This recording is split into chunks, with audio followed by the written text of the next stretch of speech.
इतिहास आहे, आठवण बघा. परभणी जिल्ह्यातले आठवण बघा, हिंगोली जिल्ह्यातले आठवण बघा. कारण इथं बसलेली, समोर बसलेली जनता ही निष्ठेवर प्रेम करणारी जनता आहे, इमानावर प्रेम करणारी जनता आहे, ही भगव्या विचारावर प्रेम करणारी जनता आहे.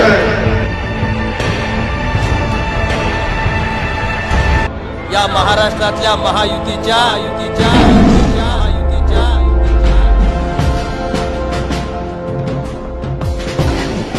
शाळेचा मी स्कॉलर विद्यार्थी होतो आणि खूप चांगले संस्कार मला या शाळेतनं घडलेले. मला वाटतं ओळे सर आहेत, नरवाडे सर होते, कदम सर होते, साखळे सर होते. ही सगळी मंडळी आता रिटायर झालेली.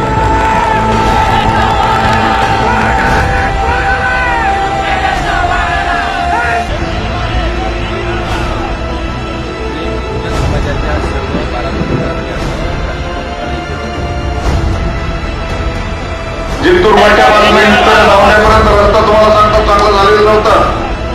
आज कुठेही बघा हिंगोली जिल्ह्यामध्ये हिंगोलीपासून औंढ्याकडे जाणारा रस्ता असेल, जिंतूरकडे असेल, हातगावपासून वारंग्याकडे जाणारा रस्ता असेल, ही पूर्ण रस्ता चौपदरी करण्याचं काम जर कोणी केलं असेल तर या युती शासनाने केलेलं आहे.